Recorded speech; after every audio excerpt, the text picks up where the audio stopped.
1 de septiembre. Josué. San Josué. Caudillo de Israel. A juzgar por el tiempo que sobrevivió a Moisés, nació en Egipto, durante la esclavitud de los hebreos. Llamábase Oseas igual a salvación, pero Moisés, al enviarle con los otros 11 exploradores a reconocer la tierra prometida, se lo cambió en el de Josué igual a el Señor salva. Por su padre Nanonón, en griego Nave, y a través de sus 5 ascendientes Elisama, Amiud, Ladán, Taan y Tale, hermano de Berie, Sara, Rafa y Resef, hijos estos 5 de Efraín, descendía Josué de José, hijo del patriarca Jacob. Realzan su persona tanto el cambio de nombre como el detalle de su genealogía conservada en la Biblia. Elisama, abuelo de Josué, era uno de los 12 tribunos, representando en los actos solemnes a la tribu de Efraín. Por demás significativos son los epítetos y las frases con que el sagrado texto ha querido reflejar las hermosas cualidades personales de Josué. Oigamos al eclesiástico: esforzado en la guerra fue Jesús, Josué, hijo de Nave, Nan, sucesor de Moisés en el don de profecía, grande según su nombre y más que grande como salvador de los elegidos de Dios, vencedor de los enemigos de Israel y repartidor de la herencia de su pueblo. Cuánta gloria alcanzó levantando su brazo y lanzando el dardo contra los muros del adversario. Quien antes de él así combatió. Porque el Señor le puso en sus manos los enemigos. Fue siempre en pos del Omnipotente y en vida de Moisés hizo una obra muy buena junto con Caleb, hijo de Jefone, oponiéndose a la revuelta del pueblo para apartar de él la venganza divina y apaciguando el sedicioso murmullo y la maligna murmuración, resolviendo hacer frente al enemigo. Estos dos fueron aquellos que del número de 600.000 hombres salieron salvos de todo peligro para conducir al pueblo a la posesión de la tierra que mana leche y miel. En efecto, se nos dice en los números, todos aquellos hombres que Moisés envió a reconocer la tierra, y a la vuelta hicieron murmurar al pueblo contra él, publicando falsamente que la tierra era mala, fueron heridos de muerte a la presencia del Señor.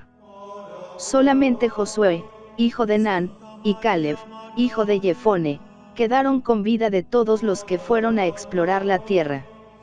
La gran confianza, que en Dios tenía, le hizo clamar contra la infidelidad y perfidia de los otros, y así Josué por su obediencia llegó a ser caudillo de Israel, pudo escribirse en el libro primero de los Macabeos. Tuvo el espíritu de sabiduría por imposición de las manos de Moisés, y Flavio Josefo le llama varón de incomparable prudencia y elocuencia, así como fuerte y diligente en el mando supremo.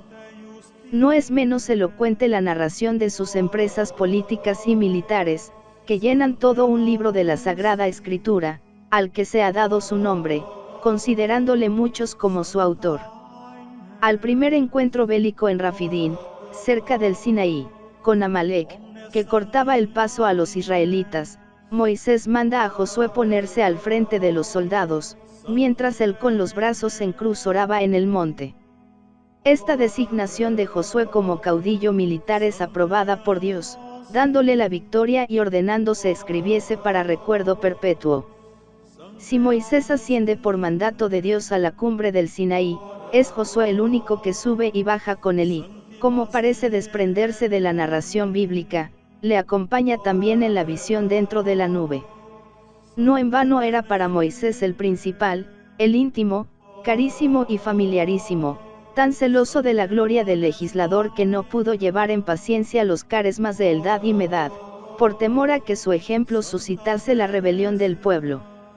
La misión política y militar de Josué tuvo dos partes: conquistar la tierra prometida y repartirla entre las tribus de Israel.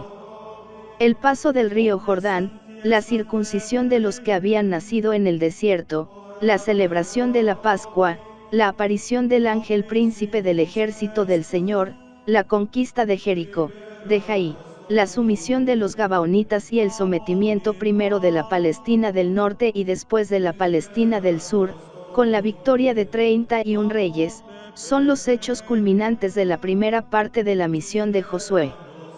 En la segunda, Asentadas al otro lado del Jordán las tribus de Rubén, Gad y media de Manasés en vida de Moisés, quedó a Josué la tarea de inspeccionar, medir y repartir entre las demás tribus el territorio de la Palestina cisjordánica. Dio 48 ciudades a la tribu sacerdotal de Leví, estableció 6 ciudades de asilo, 3 a cada lado del río, promulgó las bendiciones y maldiciones en los montes Ebal y Garizim, celebró la fiesta de los tabernáculos y el año sabático, y colocó en un sepulcro del campo de Jacob, cerca de Siquén, hoy Nablus, los restos de José traídos de Egipto. De tantos triunfos militares y políticos obtenidos con el divino auxilio, según la palabra del Señor, que le dijo, ninguno podrá resistiros en todo el tiempo de tu vida, como estuve con Moisés, así estaré contigo, no te dejaré ni te desampararé. Es necesario destacar 4 hechos por su evidente carácter sobrenatural: el paso a pie enjuto del río Jordán, el estrepitoso derrumbamiento de las murallas de Jericó, la lluvia de piedras en Betorón y la detención del sol en Aseca. Mañana ha de obrar el Señor maravillas entre vosotros, dijo al pueblo Josué la víspera de pasar el Jordán. En efecto, siendo el tiempo de la siega, el Jordán había salido de madre y, sin embargo, sus aguas se dividieron y las que bajaban se detuvieron, elevándose a manera de un monte, hasta que pasó todo el pueblo protegido por el arca de la alianza. Al 7º día de rodear procesionalmente con el arca de la alianza el recinto murado de Jericó, levantando el grito todo el pueblo y resonando las trompetas, luego que la voz y el estruendo penetró los oídos del gentío, de repente cayeron las murallas. No es así que al ardor del celo de Josué se detuvo el sol, por lo que un día llegó a ser como 2. Invocó al Altísimo Todopoderoso mientras le estaban batiendo por todos los lados sus enemigos y el grande, el Santo Dios, oyendo su oración, envió un furioso granizo de piedras de mucho peso. Murió Josué de 110 años y fue sepultado en su ciudad de Tamnazaret, coincidiendo su historia probablemente con el año 1440 a.C. De la santidad de Josué dan testimonio, en primer lugar, las sagradas letras. Ellas dicen que fue hombre de espíritu, que siempre anduvo en pos del Omnipotente, y en los días de Moisés mostró piedad y no se apartaba del tabernáculo. Flavio Josefo termina su elogio con estas palabras: era en la paz bueno y generoso y además en toda virtud eximio. Josué ha sido tenido por los santos padres como figura y tipo de Jesucristo en su nombre y en sus hechos, y San Juan Crisóstomo le llama Josué Casto. San Roberto Belarmino, reduciendo a compendio las virtudes de este general hebreo, se expresa de este modo: viniendo ya a las virtudes y privilegios de San Josué, diré, fue el caudillo Josué de una inocencia igual a la del patriarca José, cuyo descendiente era. Otra virtud, y ella singularísima en nuestro Josué, fue la castidad virginal, en la que superó a la castidad del patriarca José y la de su señor y maestro Moisés. En cuanto a la fe en Dios, no sé que haya existido otro mayor que él, y lo mismo creo se puede afirmar de su esperanza y amor a Dios y al prójimo. A todos son notorias su prudencia y fortaleza. En la literatura medieval se le cuenta entre los 24 ancianos del Apocalipsis, figurando su nombre al lado de Moisés. Su sepulcro, según San Jerónimo, fue venerado por Santa Paula en su visita a los santos lugares de Palestina. Los árabes de esta región celebran también su fiesta iluminando el cenotafio tenido en Tibne por el sepulcro de Josué. Y, para que nada falte a honrar su memoria, San Gregorio de Tours refiere que se curaban los leprosos bañándose en las aguas termales, que se creían de Josué, de Lébida, ciudad distante unas 12 millas de Jericó. El mismo autor escribe que su padre, acudiendo a la intercesión de San Josué, curó de las fiebres y gota que padecía. Coptos, griegos y el martirologio romano le nombran el 1 de septiembre, como también Usuardo y Abdón, quienes le dan el título de profeta.